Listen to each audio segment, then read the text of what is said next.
Queridos amigos, queridas amigas, meus votos de muita paz. Este é o estudo do Evangelho da Federação Espírita do Estado do Espírito Santo. Estamos estudando o Evangelho segundo São João. Neste encontro vamos prosseguir no estudo do capítulo 1, trabalhando os versículos de 35 a 42. Então, está escrito assim no texto bíblico: no dia seguinte, João estava outra vez ali, e 2 dos seus discípulos. E vendo passar a Jesus, disse: Eis aqui o Cordeiro de Deus. E os 2 discípulos ouviram dizer isto e seguiram a Jesus. E Jesus, voltando-se e vendo que eles o seguiam, disse-lhes: Que buscais? E eles disseram: Rabi, onde moras? Ele lhes disse: Vinde e vede. Foram e viram onde morava e ficaram com ele aquele dia. E era já quase a hora 10ª. Era André, irmão de Simão Pedro, um dos 2 que ouviram aquilo de João e o haviam seguido.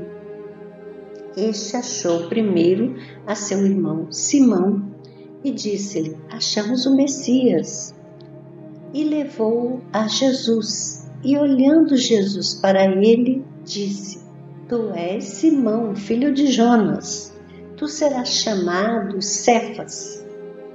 Então, esse texto tem algumas palavras interessantes. Primeiramente, a gente gostaria de dizer que a narrativa é de João Evangelista, mas esse João que é citado no texto é o João Batista. João Batista, ele batizava na beira do rio e ele tinha seguidores, tinha discípulos. Ele estava ali com 2 discípulos. Os 2 discípulos são André, irmão de Simão Pedro, e o próprio João Evangelista. Então, e outra palavra que é bom a gente lembrar, de saber o significado, é a palavra Rabi. Rabi significa mestre. Os 2 que seguiram Jesus chamaram Jesus de mestre. E também outra palavra que está presente no texto, a palavra Messias, é uma palavra latina que é equivalente a Cristo, que é a palavra grega, e Messias e Cristo significam o enviado, o ungido. Então, eles identificaram Jesus como Messias. Então, apenas João Evangelista narra esta passagem, os outros discípulos não comentam. E ela encerra um episódio do cotidiano. João Batista estava ali com 2 dos seus discípulos e quando ele vê Jesus, identifica Jesus como Cordeiro de Deus. Nós já comentamos essa expressão Cordeiro de Deus no nosso encontro passado. Os 2 discípulos de João seguiram Jesus e indagaram onde ele morava. Jesus os convida para segui-lo e ver onde ele morava. Eles passaram com Jesus esse tempo e, saindo dali, quando se despediram de Jesus, o André encontrou seu irmão Simão Pedro e convidou a ver Jesus, porque ele havia acolhido a informação que João Batista dera de que Jesus era o Messias.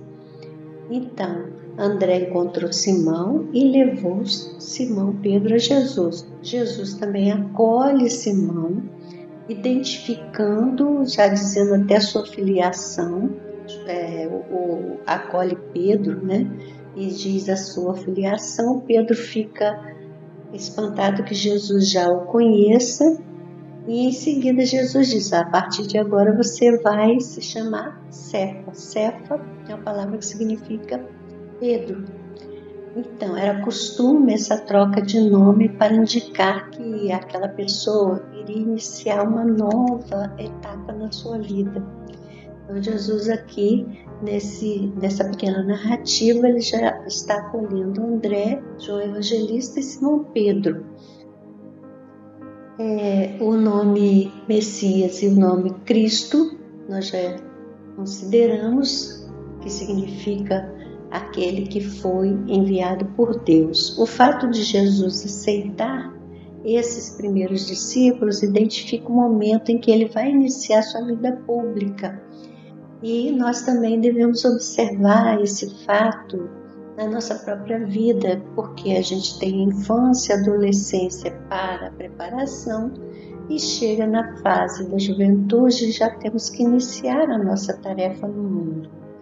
E a juventude e a fase adulta marca então o tempo das nossas realizações.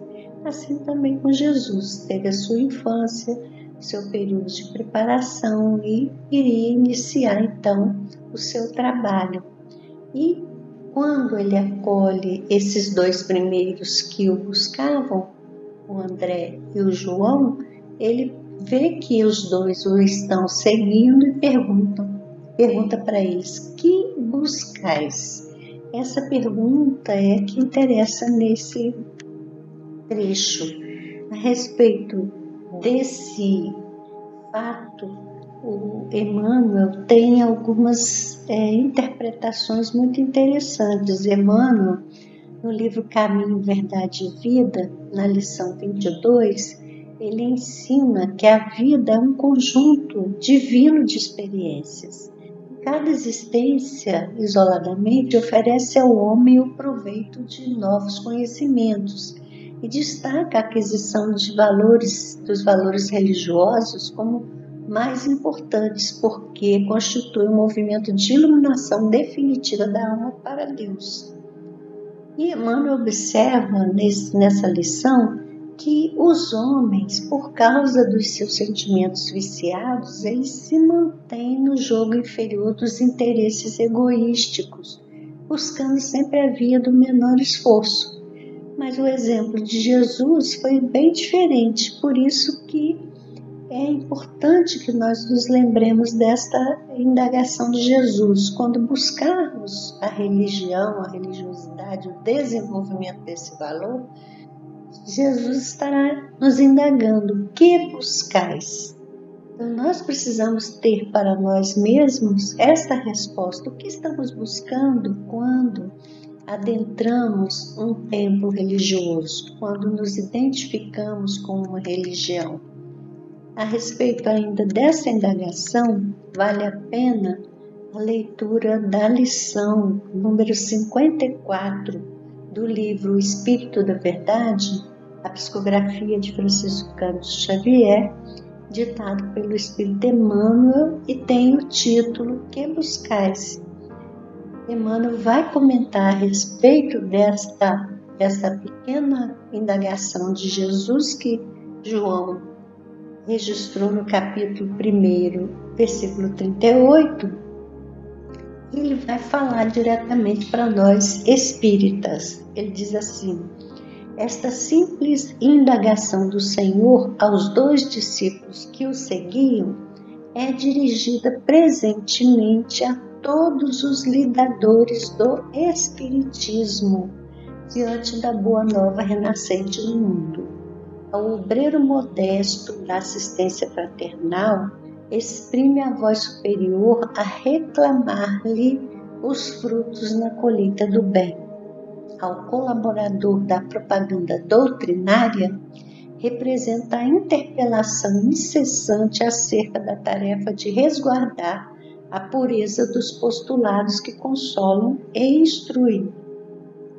Ao orientador das assembleias de nossa fé, é a pergunta judiciosa quanto à qualidade do esforço no cumprimento dos deveres que lhe competem. Ao servidor da evangelização infantil, surge a interrogação do Divino Mestre: qual brado de alerta relativamente ao rumo escolhido para a sementeira de luz.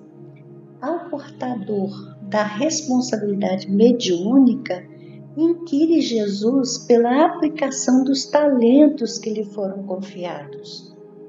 O aprendiz incipiente da oficina espírita cristã constitui adequada sindicância quanto à sinceridade que traz consigo, alertando-o para os deveres justos.